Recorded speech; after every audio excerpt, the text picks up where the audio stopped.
my group was graciously let out. Now, the author of our first reading was called Isaiah. He was a prophet, and he was writing in roughly 600 BC. And as Isaiah says that our lives are a bit like escape rooms that are dark and hard to find your way around, that we're fumbling around in the darkness. In fact, Isaiah says there's so much darkness in the world, so much suffering, so much evil. And it's not just out there, it's in me too, it's in us as well. Not only that, but Isaiah says that we have such poor light with which to navigate our way. So a question, is he right? Are we living in such darkness really? I mean, humanity may have been living in darkness 600 BC, but we've moved on. We've been through 3 industrial revolutions with steam power, mass production, and digital technologies. Not to mention developments in thought, religion, philosophy.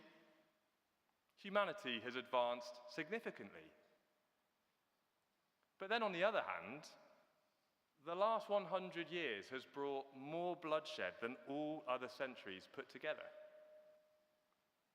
Relationship breakdowns, addictions, mental illness are at overwhelming levels.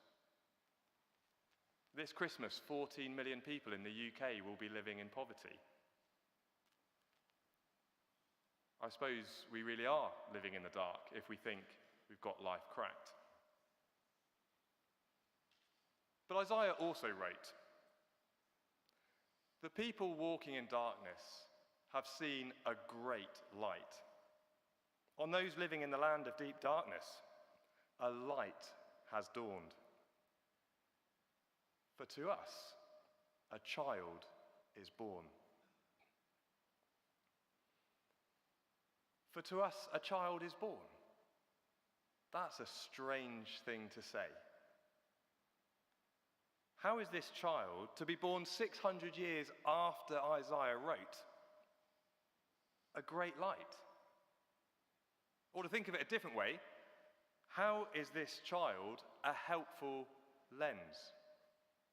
A lens that helps satisfy people's deepest desires, a lens that brings joy for all this Christmas. How? Now, my youngest, Emily, when she was 10, asked for a telescope for Christmas. And like the glasses in the Boots advert, telescopes are amazing and show us so much more of reality. Unlike a microscope that makes something tiny appear really big, a telescope helps us to see something that appears tiny for what it really is, unimaginably massive. A pinprick of light is revealed to be something truly glorious and magnificent. Now, for 30 quid, I discovered that you could get something that makes the moon look a little bit bigger. For about 100 quid, you could see a few stunning views of the moon, planets, and stars. For 8 billion quid, you could get the James Webb Telescope, which is twice the size of a double-decker bus and therefore quite hard to get into a child's bedroom. Now, the Webb Telescope was launched on Christmas Day 3 years ago, and it can see objects 13 billion light years away. And the further away an object is, the further back in time we are looking, because of the time it takes for light to travel back to us. And so according to NASA, the Webb Telescope will be able to see to almost the beginning of time, when the universe first began to form.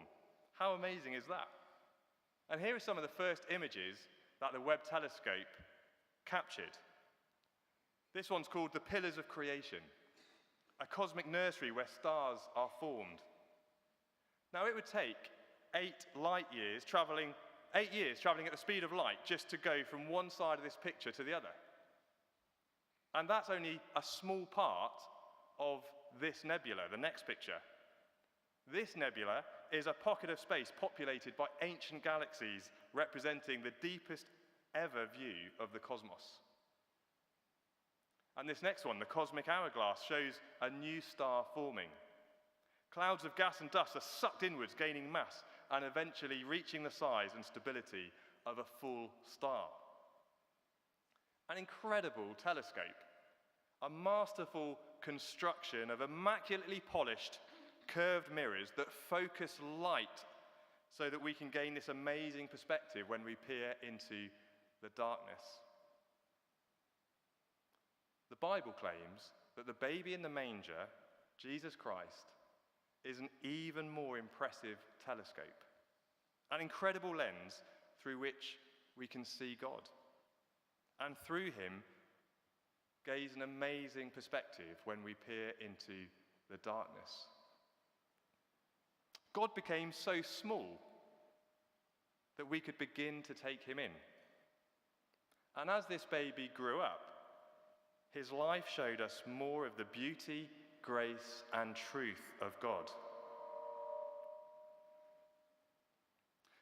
Now, John, a close friend of Jesus, who saw his life up front and in close detail, he wrote the words of our last reading. He referred to the baby in the Greek language as the Logos, which translates into English as the word, or the logic, or the reason. He wrote, "The one who is the true light, who gives light to everyone, was coming into the world. The Word became human and made his home among us. He was full of unfailing love and faithfulness, and we have seen his glory." John's word, captured in the Bible, claims that this baby is God. That this baby was actually there in the beginning. That everything the Webb telescope will ever be able to see from the start of time is the handiwork of this baby. And not only that, but that this baby would cast light on all of our darkness and offer to deal with the darkness within each one of us. The Magi, the wise men from the East, were also fascinated by astrology. And God spoke to them through their passion, through the stars, and directed them to the one who made all of it. And they clearly had insight that was far greater than mine when it came to buying presents. I mean, imagine the pressure. The presents you buy this baby will be remembered for all time. No car hoovers, no electrocuting games will do. And they started off pretty well. Gold, not a bad gift. Turn up the gold, everyone's happy. The gold signifying the royalty of this baby. But then they brought out frankincense and myrrh. Spices to treat a body for burial. That's a strange gift for a baby that's just been born. You can imagine Mary and Joseph looking at one another and muttering, "Why would they think we'd want this?"